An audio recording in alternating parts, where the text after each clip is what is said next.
Tonight, the Penguins kick off a crucial 5-game homestand against a team that they have dominated historically, and that will need to keep up tonight. Hunter and I are going to get you ready for that and more on this edition of the Locked On Penguins podcast.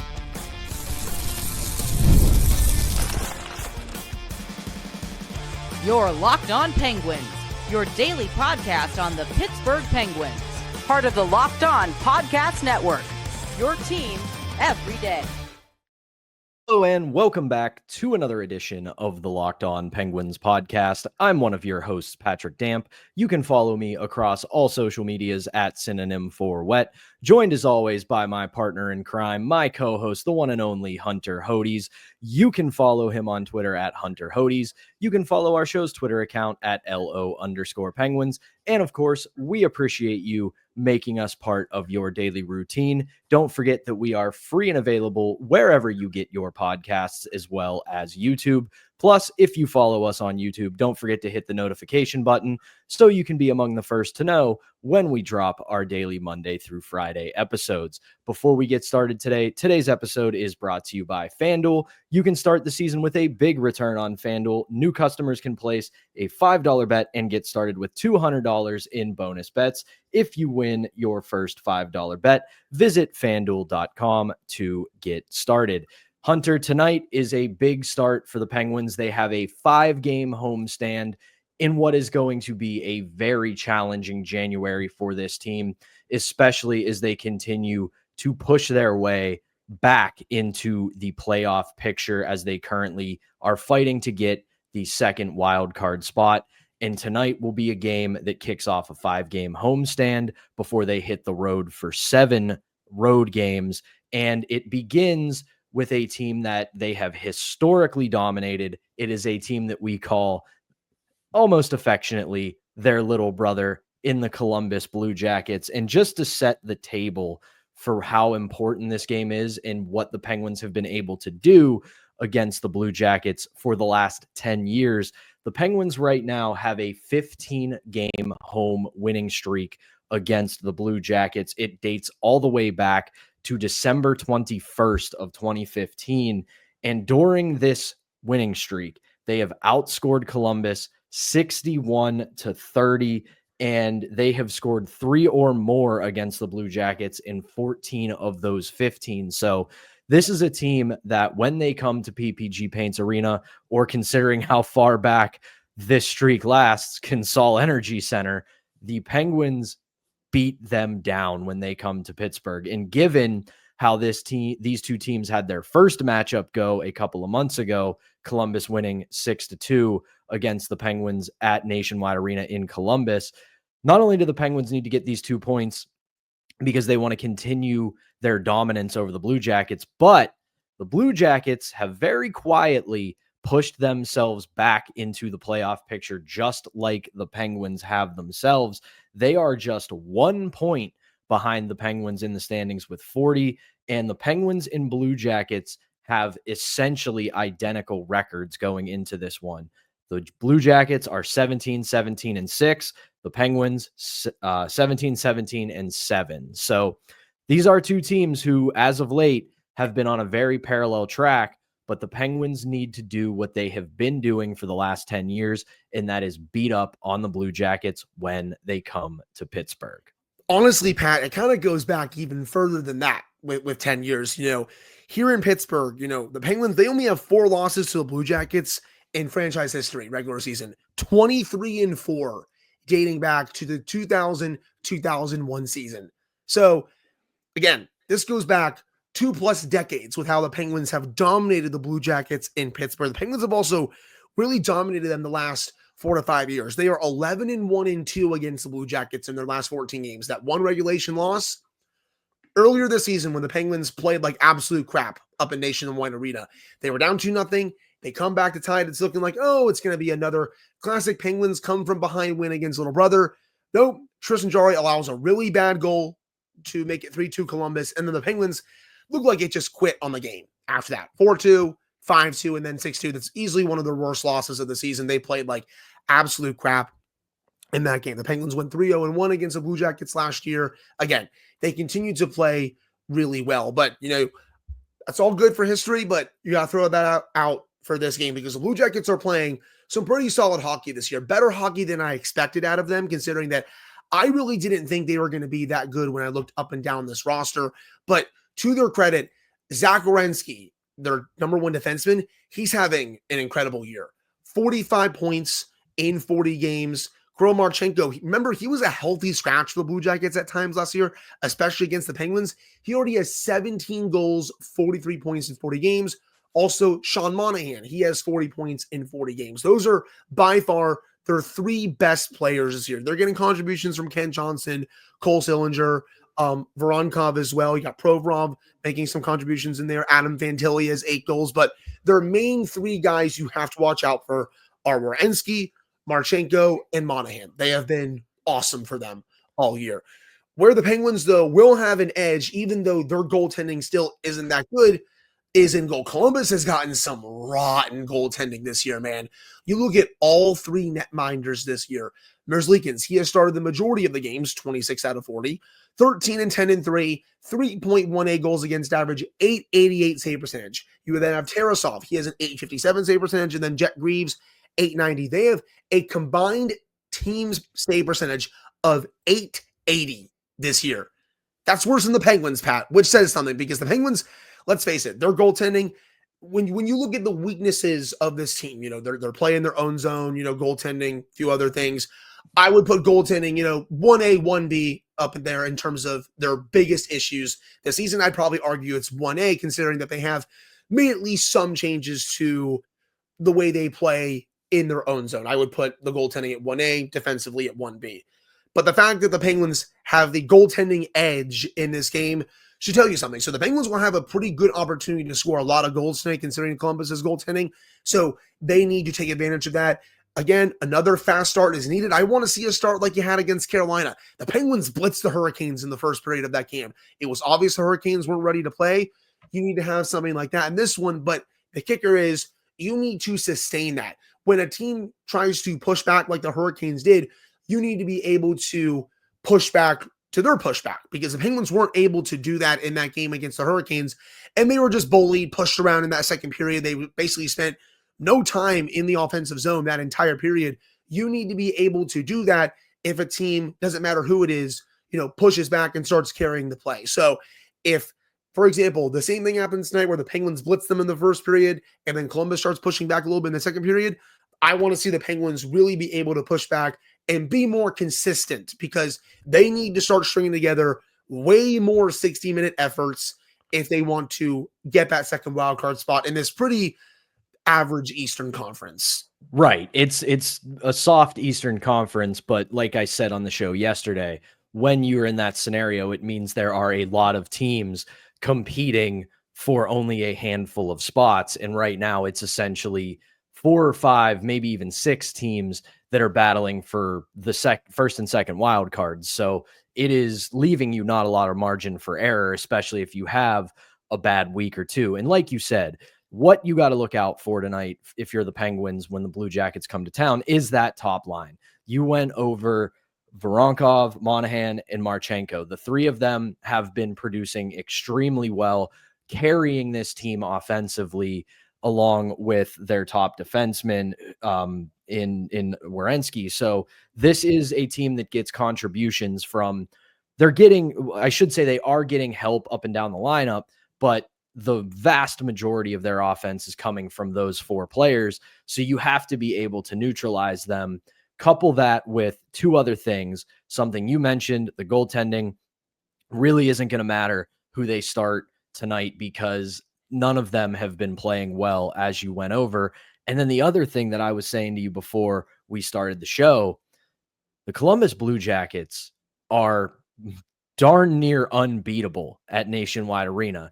They are 13-5-3 when they play in Columbus, but as soon as they take to the road, they are 4-12-3. So if we take out the Gary Bettman loser point, they are 4-15 on the road. That is an absolutely rotten record when they're not playing at home.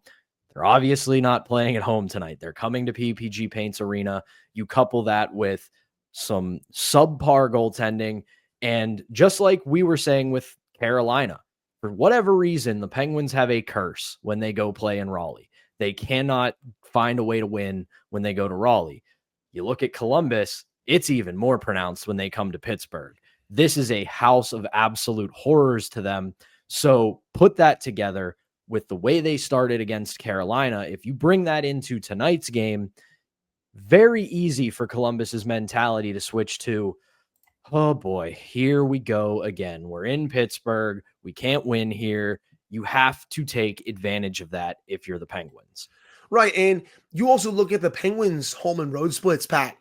It's kind of similar. The Penguins are dreadful on the road. You were giving me the numbers before the show with their road record. It's bad. Like, they have been really struggling on the road this year. But you look recently at home, they're winning a lot of home games as of late. They've been playing very well at PPG Paints Arena these last few weeks. They started the season struggling both at home and on the road. Obviously, they were 7-12-4 to start the year.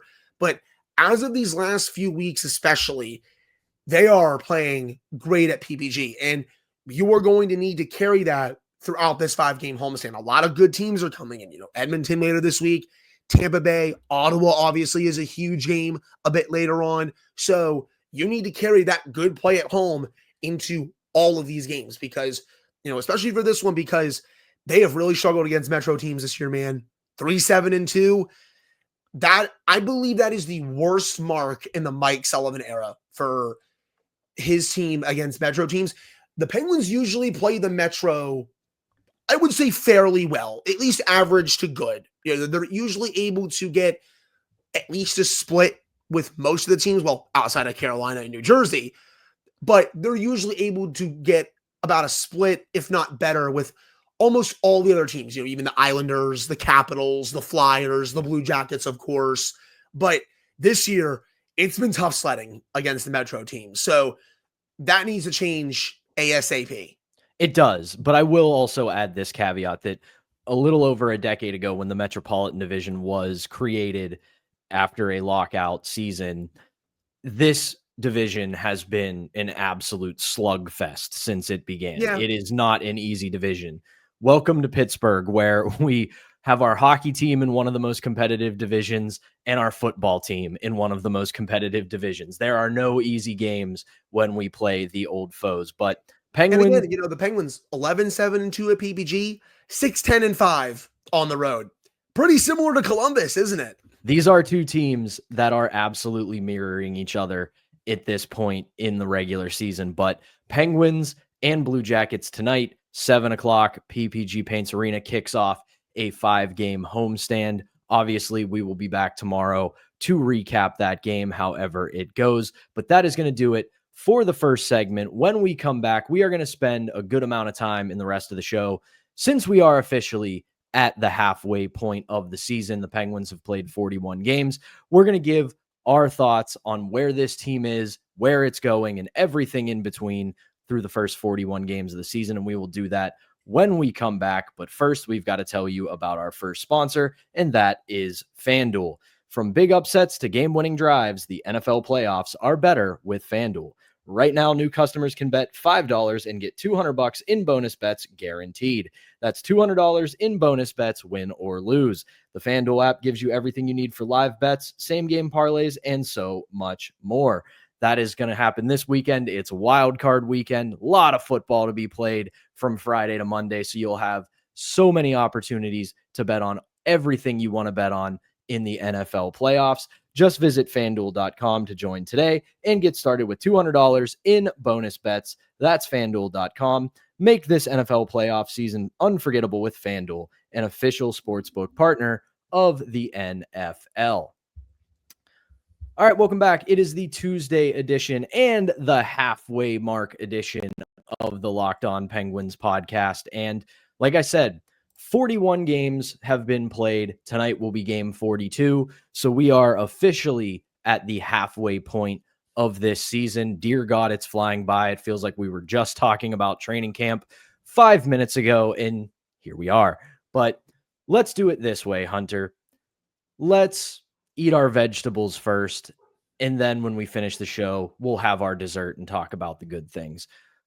This is something that you hinted at in the first segment that I want to begin with. And I want to get your thoughts on why you think this might be. It might just be an anomaly. It might be indicative of a larger negative trend, but this team has not had success on the road. And if there's one thing we've noticed in the Mike Sullivan era of Penguins hockey, it's that this team usually has a puncher's chance wherever they go. Some of that is the roster composition. This has been one of the better teams for the last 10 years plus in the NHL, and you've always given them a chance when you have Sidney Crosby, Evgeny Malkin, Chris Letang, and so many others who have worn the black and gold. But for whatever reason this year, they seem pretty good at home. They can't figure it out on the road. What do you think is leading to that? I think part of it is that they just don't know how to weather the storm on the road compared to home. I think they have so much more better starts at home compared to on the road. I think when a team gets the early jump on them on the road, the crowd gets behind them, they really don't know how to, come out of their shell. You've seen it time and time again. Even during that game against Carolina, they had that dream start. They're up 2-0. They're dominating play. But as soon as the Hurricanes pushed back to start the second period, the Penguins had no answer for it. And boom, it's 2-1. Boom, it's 2-2. Boom, it's 3-2. Then they have the intermission. They're able to talk things over. And then they go back to at least playing okay in the third period. It feels like more so on the road compared to at home, they're not willing to string together these consistent 60-minute performances. I've been able to see it at least a little bit more at home, even though I still think this is a team-wide issue. But on the road, it's almost non-existent, except for maybe a couple of games. The one that really comes to mind is that blowout in Montreal, by the way, earlier this season, where the Penguins just absolutely blitzed them that entire game. That was one of their most, if not the most consistent 60-minute effort throughout the season on the road. A lot of these other games, they're just not ready to have a good start. They don't weather the storm properly. And I feel like they also make ill-advised decisions. I feel like, at least what I've noticed on the road towards at home, they play more diligent at home. They play a bit more safe at home. On the road, they try to be a little bit too much run and gun for my liking. And I feel like if you're able to take that down a notch, at least a little bit, compared to doing what you do at home, I think you'll also have a bit more success. I also know that Nedeljkovic has been really poor on the road as of late. Whenever he starts on the road, it's been pretty rare that the Penguins have been able to get a win. So I really think, again, it's a multitude of issues. I will say one big thing that is an issue that looms over this team, no matter what, has been the goaltending issue. Neither Jari nor Nedeljkovic, especially to start the year, were any sort of good. They were genuinely bad. Another thing I want to add about the road record is I do think, at least in the last month, they have been getting a little bit better at playing on the road. But also, you look at the way the season began when back in October, and obviously you can only play the schedule in front of you, no moral victories, and you don't want to make excuses, but you look at how their road games began this season, and obviously they get the wins on the road against the Red Wings and the Habs, two teams that you should beat, but you also throw in losses to Toronto, one of the best teams in the league. The Jets at the time, they were off to that unbelievable start. Calgary, same deal. They had a really good start to the season. Edmonton and Vancouver, those are all teams that, at least in the context of that time, you had them penciled in to either be contenders or close to contenders, and we knew where the Penguins were. We weren't expecting them to be contenders, and they started off the season with a gauntlet on the road. So they beat the teams they needed to beat, and they're starting to figure it out a little bit now. Still not very good. They have to improve, but they had a massive challenge in front of them. So let's transition over to this, since I brought it up for first half thoughts. The goaltending, absolute nightmare to start the year. Outside of Yoel Blomqvist, who stepped in admirably when Alex Nedeljkovic was hurt and Tristan Jarry was struggling, those two, Jarry and Nedeljkovic, have not been good. They're starting at least a little bit to improve, but the bar was not very high. But they have to continue to string together these games, and eventually we need maybe not so much for one of them to steal a game, but we need to eliminate the thing that you and I have said, everyone who covers the team has said and noticed, where you look at a game, even when they win, and you go, he didn't play horrible, but that one goal, he gave up that one goal. So though that has to improve down the stretch. We keep saying it, man. They need average goaltending. That's really it. Jesse comes on here and says the same thing about it. We're all three of us are in agreement. They really just need average goaltending, especially with the way they generate chances, especially with the way they've been finishing their chances these last few weeks. Usually this team has been dead last these last few years in terms of finishing their chances. They're higher than that. It's not league average, which is where, I would want them to be or even a bit higher, but it's still not last, which obviously is gross, but they need better goaltending in the second half here. Nedeljkovic, I feel like he's been struggling all year, man. It's been pretty piss poor, save percentage below 900. I felt like the overtime goal, too juicy of a rebound for me. I think if he's able to corral that a bit better, maybe gives the Penguins at least a chance to get the puck for the first time. They didn't hold the puck even for 1 second of that overtime, but I feel like he could be a bit better with that one. And then for Jarry, yeah, he's been a little bit better since coming back from Wilkes-Barre, as we've said, but again, the bar was literally on the floor. I still don't think it's the level that the Penguins need from him if they want to make a run in the second half and make the playoffs. So both goalies need to be at least average to a bit above average if this team wants to make a run here in the second half. And Pat, we didn't mention this during the first segment when we were previewing the game against Columbus tonight, but it appears Jesse Puljujarvi is going to be making his return to the lineup, coming in for Anthony Beauvillier. He was skating on a third line with Drew O'Connor and Kevin Hayes. So it's as we talked about last week. Give him a shot, a little bit of a runway, see what he can do. You're at least showing him off to other general managers. If you want to move on from this player, you really need to see what he can do in the lineup. So I'm glad that he's going to get his shot. I'll be curious to see what he does in this game. And who knows, maybe even going forward for the next 2 to 3 to 4. Yeah, and you actually got into right there the last thing I wanted to talk about, and that was Mike Sullivan. I know that I am a Mike Sullivan defender. There is no running from that. Anybody who listens to the show, reads my work, you know that I'm a Mike Sullivan guy. I think he's one of the best coaches in the league, and I think that some of the reactions to everything that's gone on the last few years, I think simply pinning it on the coach is a little bit lazy. It's not to say that he's perfect. It's not to say that he's above criticism, because he is very much not, and I'm about to do that. But I think it's just kind of lazy in the sense that you can just go, oh, things didn't go well, got to be the coach. So I digress. But the Puljujarvi situation, in the bottom six situation, I do not like the way that he's handled it this year. And I brought this up in writing, and I want to bring it up now.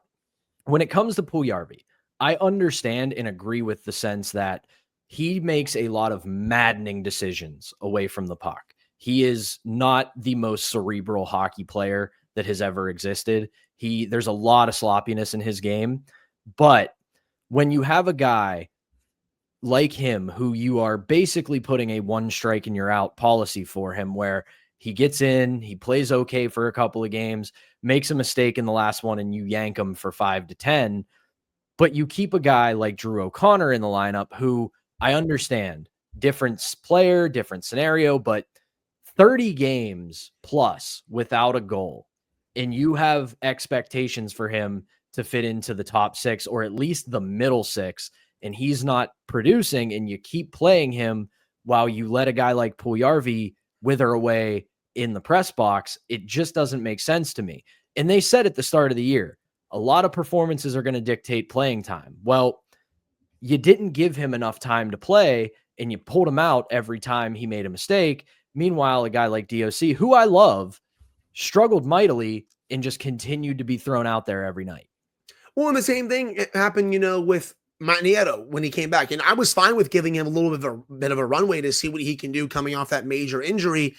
But it's funny, it looks like Puljujarvi's coming in tonight for Beauvillier, who he's been better than Nieto this year, especially offensively. I get that Matt Nieto kills penalties, but you're continuing to ice some of these veteran forwards that haven't done as much this year compared to someone else who has been sitting up in the press box, has been more consistent. Yeah, has he made mistakes? Sure, but you don't need to bench the player every time he makes a mistake during a game. It just feels like you have a bias towards a select player or something like that. And, I've made my thoughts about Mike Sullivan pretty clear. I was ready to move on from him at the end of last season.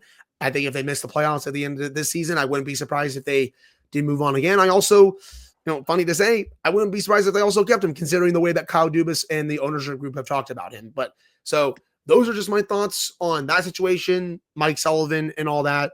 But hey, we got to get to at least some positives to end the show, because even though they had a rough start to the season, it's been admirable that they've been able to really climb themselves back into this and at least be in the race heading into the second half. You're right. And we are going to do that when we come back, because like I said, we'll eat our veggies first, and then we'll have the hot fudge sundae to end the show. We'll talk about the good, all the tasty treats and everything that's gone right so far this season. And we will do that when we return. But first, we've got to tell you about our last sponsor of the day, and that is Rocket Money. Did Rocket Money help you find any subscriptions you forgot about or that you were paying for twice? That, as I have said on this ad multiple times, has happened to me. A few of those subscriptions where you sign up for the free trial, you put your card down, you forget about it a month later, and what do you know? You're paying for a monthly subscription, and Rocket Money made it so easy to track them all down. It's like having a personal assistant for your finances. Rocket Money is a personal finance app that helps find and cancel your unwanted subscriptions, monitors your spending, and helps you lower bills so you can grow your savings. It brings everything together in one place, whether it's subscriptions, your spending habits, or even the goals you want to hit this year. Rocket Money has over 5 million users and has saved a total of $500 million in canceled subscriptions, saving members up to $740 a year when using all of the app's premium features. Said it at the top, said it in this ad a bunch of times, whether it's streaming services, whatever outlet you can think of, whatever service or app you can think of. I have definitely had a handful where I sign up for the free trial, I forget to hit cancel about 30 days later, and I'm paying for a subscription that I'm not even using. And thanks to Rocket Money, I have been able to find those subscriptions, cancel them, and build up my savings a little bit. So no more stressing about budgeting every single month. Cancel your unwanted subscriptions and reach your financial goals faster with Rocket Money. Go to rocketmoney.com/lockedon today. That's rocketmoney.com/lockedon. rocketmoney.com/lockedon. All right, welcome back. It is a Tuesday edition of the Locked On Penguins podcast. I'm Patrick Damp. That's Hunter Hodes. And I know where I have to start with what has gone well this season. And with that big grin, I don't know if Hunter knows where I'm going with this, but I'm going to do it anyway. The power play. As we record this one today, they currently sit 5th in the National Hockey League at 25.6%. Like so many things, and when you talk about what this team has done well this year, how they've been able to pull themselves back, how they've been able to compete, and they have at least put themselves into a playoff race, they haven't done anything spectacular, and that includes the power play. They have just simplified it. You watch the Penguins power play, it's everything that we have said they needed to do to make it work again. The puck's moving, they're shooting it when they have lanes, and they're not standing stagnant. They're moving around. Because you watched the power play last year. What did they do? They gained the zone. Everybody went to their spot. They played patty cake with the puck. The team would clear it out, and we would be done with a power play opportunity. This year, guys are moving. They're filling in spots. And when they have an open shooting lane, they take it. I really don't have much else to add about that, because you really have said all the points that we have been harping on for this unit. And hey, for as much flack as we've given Matt Grzelcyk this year, he has been their best power play quarterback. He has been great on the man advantage. We have to give him his flowers for that. The way that he's been able to command the ice at the point, the way that he has been able to move the puck around, it's been really nice. I'm on the fence with the split units. They're working right now, so I'm going to leave it be. I'm not going to complain until they potentially go on a dry spell or anything like that.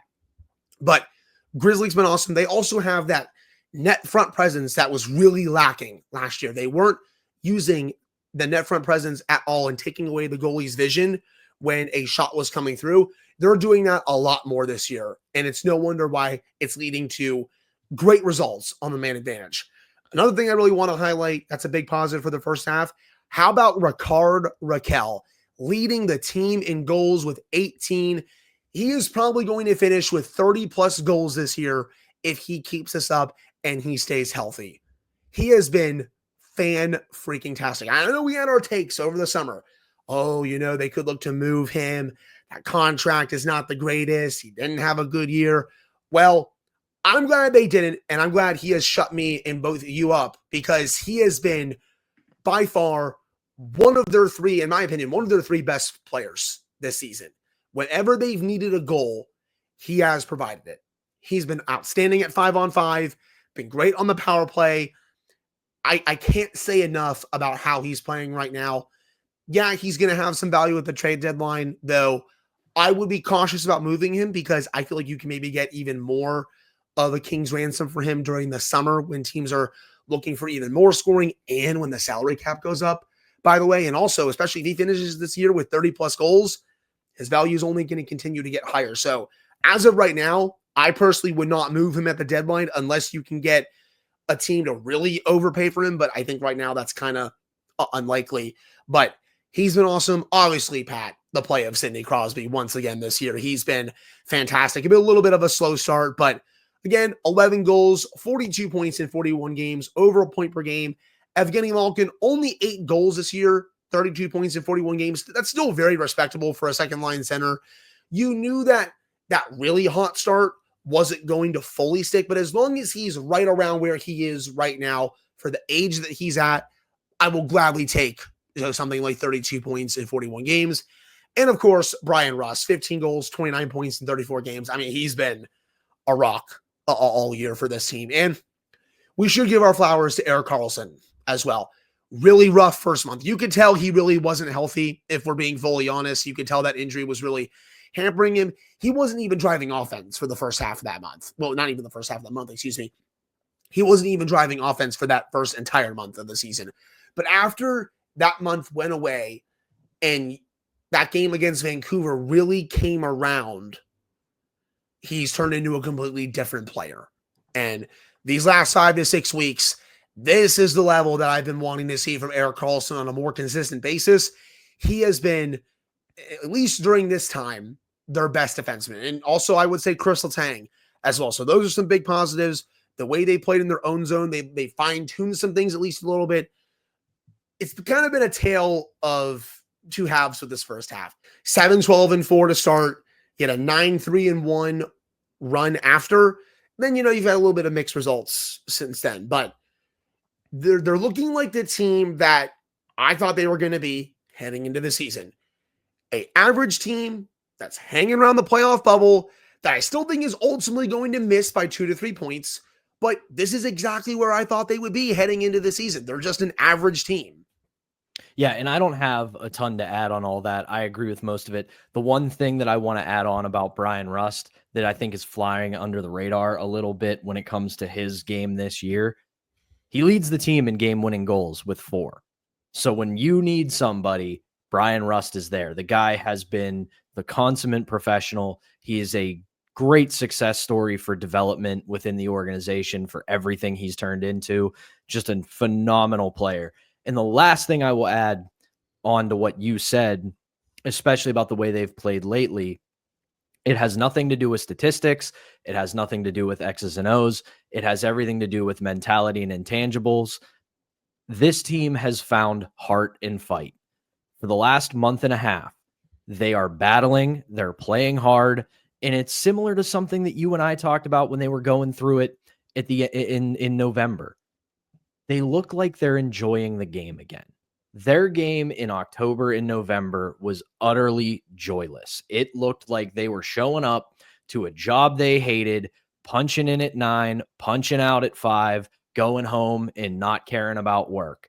Now all of a sudden, they find themselves in the fight. They find themselves in games. They're battling. They're finding ways to win. And again, it doesn't mean they're good. It doesn't mean they're all the way back. It doesn't mean they're suddenly a contender, but they have put themselves back in the conversation. And it would be intellectually dishonest of us not to mention that just because we think that they're still an average team. But that is going to do it for the Tuesday edition of Locked On Penguins. Hunter and I will be back tomorrow to recap this game, as well as give our MVP of the week for Warrior Helmet Wednesday. But for now, for Hunter Hodes, I'm Patrick Damp. Thank you as always for tuning in. We will be back with a brand new episode for you on Wednesday.